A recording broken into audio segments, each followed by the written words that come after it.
I keep forgetting how much how much they're lying to us every day. I forget. I today I remember again.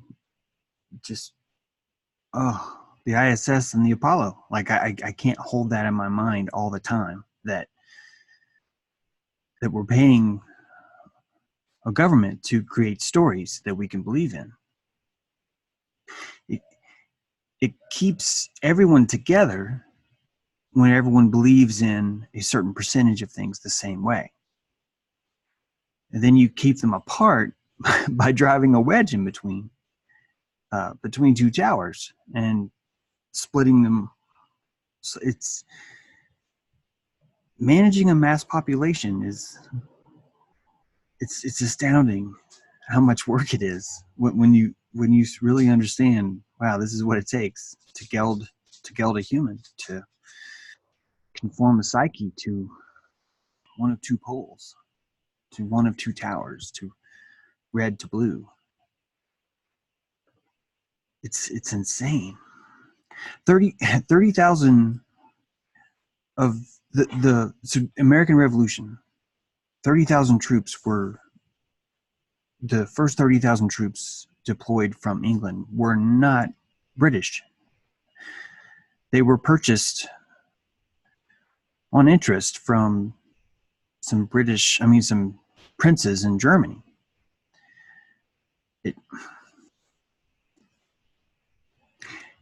Everything we've been told is a freaking lie. It's so bad.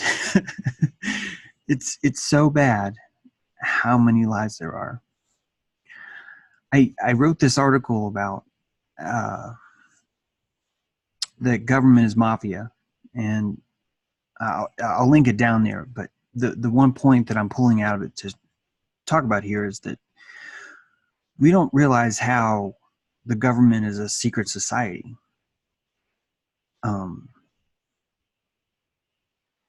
It's a secret society. You have an inner core that is initiated, and to be initiated, you're elected or you're hired.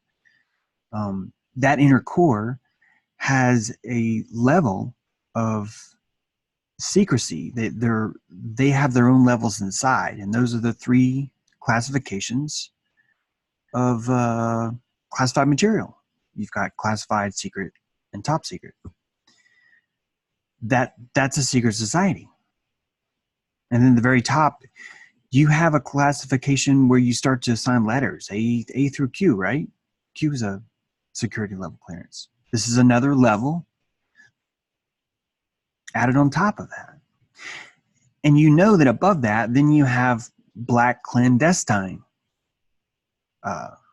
information. So you've got another level on top of that. The government is a secret society that's breathing in the open.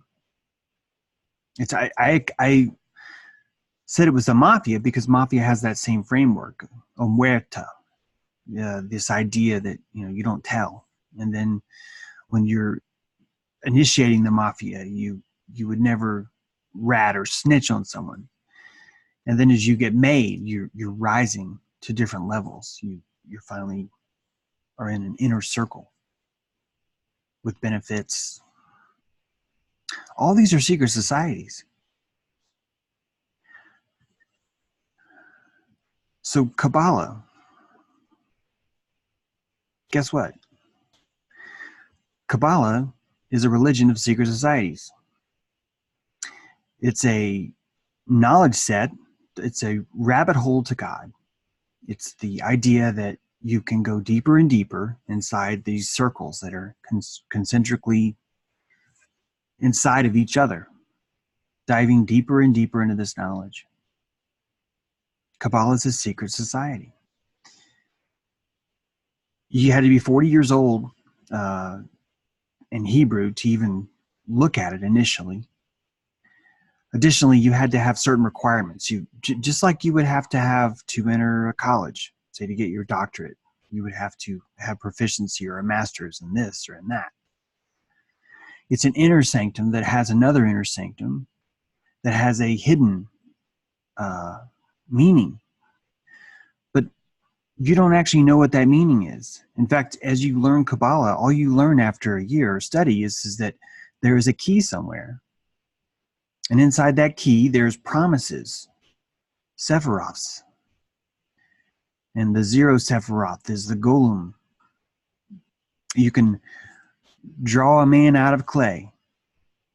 And with 3 guys and the right rituals, the right utterance of words, with the right language, the secret language, you can imbue life into something, imbue life into the golem.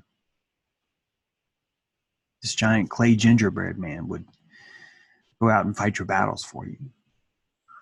Just like 3 or 4 golems I can find that have been listed in history. This is a secret society.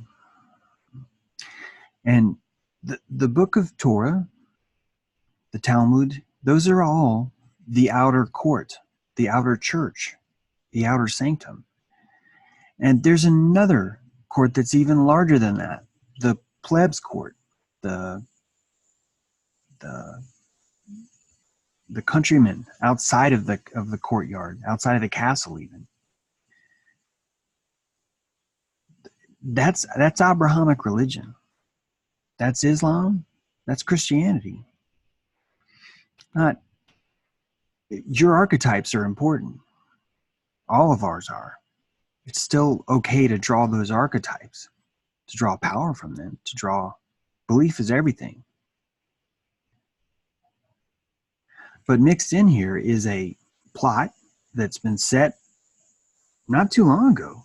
We pretend like it was ancient history, but 2,000, 3,000 years ago, maybe, let's say 2,500 BC is when this inner order of Kabbalah was built.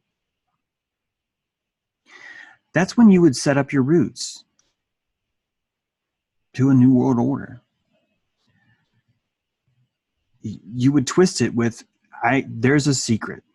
I have a secret, and it's the secret of God. And then you would only entrust it with a few people, just like the Kabbalists did. To study Kabbalah, you would have to be accepted within someone's inner circle. So basically, the charisma of the circle was determining how valuable the secret might be. It was a manifestation of those people. The modern day version of this is Q. You have an inner circle of people that we don't even know who they are. And they have this secret. And this secret is creating this golem. And they're breathing life into this golem, and it's going to fight their battles for them. It's the exact same plan. Nothing's changed. Every year another country falls. Every year another free bank falls. What we think we know is our worst enemy. We need to, it really helps to look at the evidence as far as what's happening now. Things that you can verify. Zeticism. What can you verify with your eyes? And build your entire worldview off that. Let's stop assuming that everything's true and that there's someone like Snopes out there that's randomly debunking things. Let's switch that, okay? The world's earned this. Here's how we're going to switch it. Everything is false. And if someone wants to start a bunking service that you have trust in, then go for it. That's what community is. That's what truth community is. Mindführer or Josh or literally hundreds of people will send me something, and I already know before they send it, okay, there's a probability here that this is probably true. You can assign the weight, you can assign the prejudice. Do that with the government.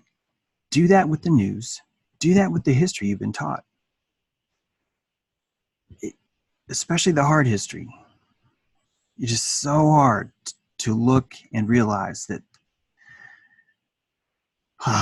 the story of Anne Frank as told is fraudulent. It's made up literature. The American Revolution was not a battle between free colonists that were found a undiscovered virgin land and we're fighting with the Queen,